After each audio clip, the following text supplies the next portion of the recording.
Hey guys, welcome back to the channel. I've got a set of Weld Racing Wheels here from the 1980s that my dad had on his GTO back in the day. They're in pretty rough shape, they're pitted, and they have some corrosion on them, so I'm going to see if I can sand these down and polish them out myself.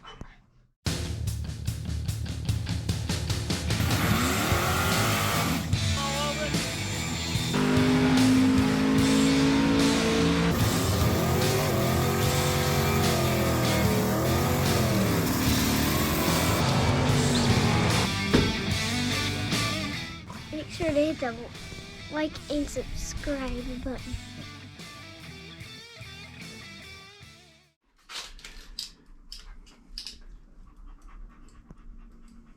Here you can see the corrosion in the pitting. It's got some black stuff on them as well. I'm not sure what that is. However, you can feel it with your finger. When you rub your finger over them, you can see it real good right here.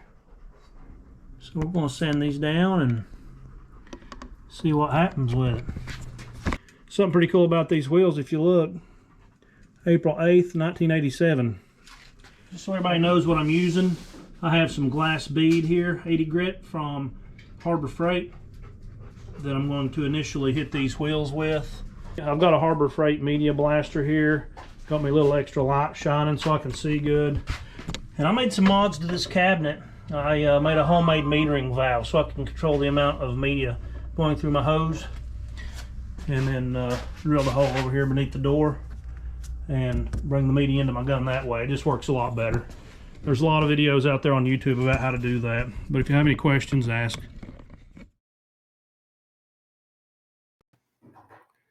It's important to mention that the abrasive media that's most used for aluminum is glass beads.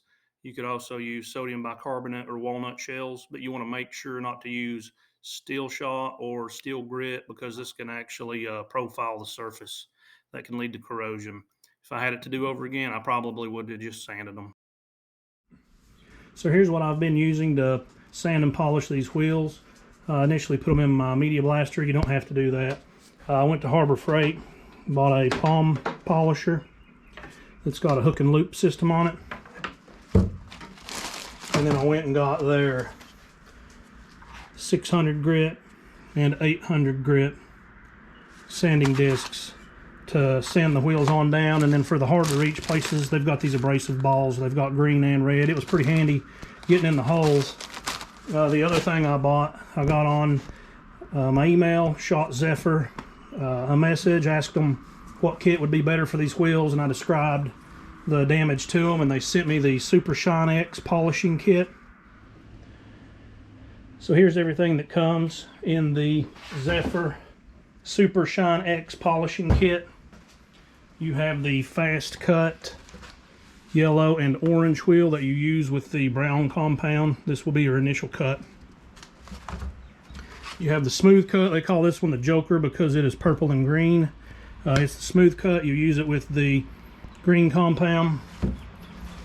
And then we have the finishing buffing wheel here with the polishing compound, white on white. And then we also have the safety flanges with the washer that'll go on my arbor. And we also have the Pro 40 protection. You put this on after you get done with everything. It's supposed to protect it real well for you.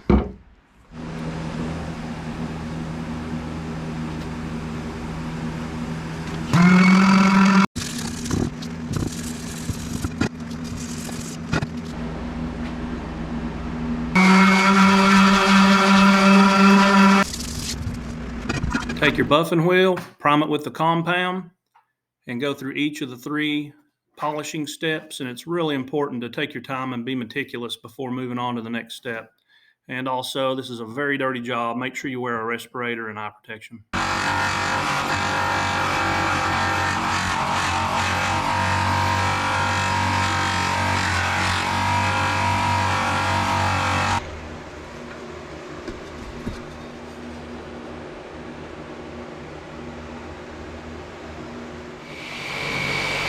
To help me get the lip on these wheels, I just set them on a stool and use that to rotate around.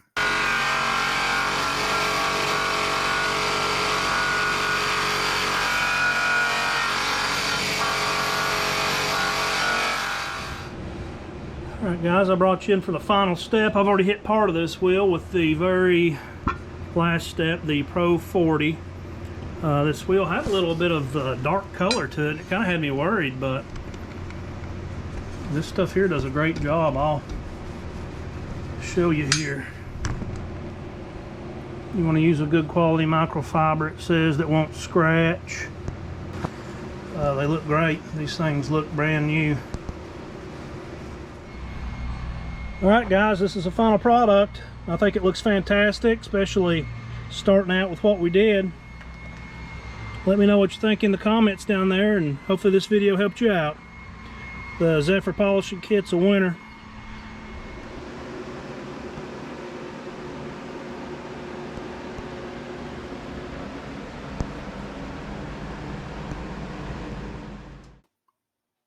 As always, thanks for watching. Hit that like and subscribe button. Follow me for more content.